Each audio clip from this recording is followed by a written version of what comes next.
Up to number 4. Number 4 is Lishes Nachalaso, and he forgives the transgressions of the remnant of his heritage. By the way, all the things I'm reading, the 13, are all part of 3 psukim that we read.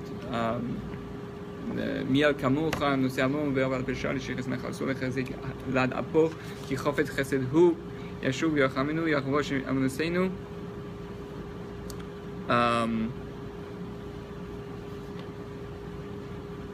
Checking if I remember it by heart. What? Oh, so we read them, it's part of Micha, and we read them usually, Slichot, the Sfardim have it in their Siddur right away at the beginning. Ashkenaz don't have it. Usually the one that I say, Hashem, Kel Rachum, B'chanun Chapayim, V'av Chesed, Bemes, right? The 13 attributes, those are 13 attributes of mercy that are the higher ones, that when Moshiach comes, this is the high level. So there's a level now of 13 attributes and the high level. Those are the high levels, which he said that we experience when Moshiach comes.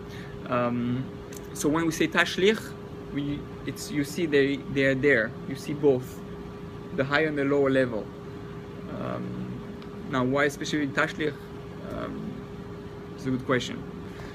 That's why we try to join maybe the two levels, but anyway, for another time. But yeah, that's when usually we say the high holidays. Okay, Lisheris Nachalaso, and forgives the transgression of the remnant of his heritage. The Holy One, blessed be He, conducts himself towards Israel in this way. He says, "What shall I do for the people of Israel, who are my relatives? I have the obligations of my own flesh towards them. For the people of Israel are the spouse of the Holy One, blessed be He. And He calls them my daughter, my sister, and my mother." It's so important. You have to understand how Hashem sees us. When we pray, we have to realize that sometimes Hashem says, "I'm your spouse," or "I'm your sister." How do you treat a sister? How do you speak to your sister? How do you speak to your mother? Do you speak the same with Hashem? Right? It's very important. Depending on what's your connection at this moment with Hashem, there are different levels how you can speak to Hashem. Sometimes father, king, here, my mother, sister, and daughter. As our sages explained, the phrase "the children of Israel, a people close to Him," He has an actual blood relationship with them, and they are His children. That's the part that differentiates us a little bit with the non-Jews. Yes, we're all children of God. We're all, but the children who are going to lead are going to be the one who are like the Bechor. He's like the because you have a greater responsibility, I'm going to spend more time with you. I'm going to be more careful with you. We have a special connection. So the parents are going to have a strong connection with the children who want that connection too. So it's not that we're better than non-Jews, all that. Every non-Jew, if he wants, can become closer to God too, and he can convert also. But it's a choice of relationship. It's a harsher love, you take great responsibility. Oh, you're gonna be the firstborn. You're gonna great responsibility, but if you mess up, you're gonna be, more reprimanded than others because you took that responsibility. So these two is the meaning of the words. The she'erit, meaning the remnant of his heritage, implying she'er basar, a blood relationship. It's the same word, she'er, remnant, and she'erit. In the final analysis, the children of Israel are God's inheritance, says the Holy One, blessed be He. If I punish them, the pain is mine. As it is written, in all their trouble, He's afflicted. It's an amazing concept. It's going to say, when I'm punishing you, I'm suffering. It's like I'm punishing myself. The fact I know with my kids, when I have to give a patch, it hurts me. It's like I don't want that, but I don't want to look angry. I don't want to get angry. I have to, otherwise they don't stop, and it hurts. But so the verse is written Lo tzach with an aleph, implying that the pain of Israel extends to the level of Keter called Pele, because Aleph is correspond to Keter, and Pele is checking the Hebrew. The Pele has an Aleph in it. So, and how much more so to the level of the dual visage, that's the Kabbalistic stuff, Tiferet and Malchut, through which the world is mainly run. So this is a deeper concept. I don't want to go in it now, but the verse is read Lo Tsar with a vav, meaning signifying that the pain is his. Lo with a vav, Lo Tsar. The pain is his. It's his pain that you're not close to him. It's his pain that he has to punish you. It's also the intention of the verse. His soul became impatient with the misery of Israel, for he cannot bear the Jews' suffering and disgrace, since they are the sherit of his heritage. Who suffers the most? The Jews. What? But he can't stand it. But who brings the suffering? Him. But he can't stand that. He has to do it all the time, right? A person should conduct himself the same way towards his friend.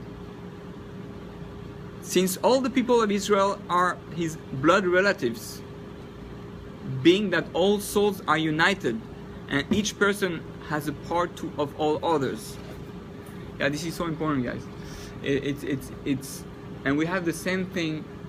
It starts with Jews, that's what you practice, and then you do it with non-Jews. But it starts really, if we really felt that you're my brother, you're my sister, your sister, my brother, my sister, then you'll speak differently. You'll help more. You say, I don't know that guy, No, what do you mean? It's your brother, your sister. It'll be a different world. Imagine you go in the subway, everybody feels like they're brothers and sisters. First of all, they will talk to each other. They say, oh, that's a beautiful thing, how do you do that? No, but people don't communicate because of that, right? There's no harmony, there's no communication. Someone gets beaten up, nobody says, not my problem. No, it's a family, they sometimes get abused and then nobody does anything. They took the camera. Like, it's your sister, it's your brother there, right? So it's a problem. This is why an individual who carries out the commandments can compare to a multitude of people who do so, since they all complement one another. Meaning, when we do things as a group, the reason what is the minyan, when we pray together, it's like the joining of a family. Together we're praying. It's not just like, oh, him and him and him all coming together. Okay, we're Jews. No, it's a family reunion. When you make a celebration, a wedding, and half of the family is missing, it's not the same. It's not. You can have friends, but it's not the same, right? So it's telling you every Jew, it's part of your family. You have to feel. I gave a class on Tisha B'Av, and which was the following. I mentioned something that I said in Israel when I was at Har Herzl, the Mount of Herzl, where they have all the soldiers of Israel buried there. So during the trips, birthright, always, people always ask questions. Rabbi, I don't know what to do. I'm scared to go to the wall, the Western Wall, the Kotel. Maybe I'm not going to cry. What if I don't feel anything? That means I'm far from God. Everybody was scary, some even stressed and anxious about what if I don't feel? What if I don't cry? I heard the stories, people crying. But when we went to the cemetery, nobody asked that question. And it hit me this time more than, I was like, why? We're more worried of crying by a wall than crying by my soldier, someone who protects my country. I'm not connected. It's not connected. And the place to cry is much more important at Har Herzl, I think, than the wall, right? And the wall is the Shekhinah, which is a different level. But I don't think that people even think of that on that level. That's really when I go to Har Herzl, I feel like this is that's when I know I'm connected to my dream. When I hear the news and there's a soldier who get hurt or hit, or a Jew on the other side of the world, or Jew in France, whatever, like, it hurts me. It's like, wow, it's my family. How would I react if it happened to my own sister? our own brother, our own family. So it's so important to try to connect to that. But it takes work. It takes work. It takes like understanding we're one, really one big family. We come from the same roots. And thus our sages explain regarding one who numbers among the first 10 to arrive at the synagogue, that even if 100 come after him, he receives a reward equivalent to the combined reward of them all. 100 is to be understood literally, since the souls of each of the first 10 are included in each other, so they are 10 times 10, equaling 100. So we are all adding on each other. Thus the 10 includes 100 souls. Therefore, it's like we're all one together.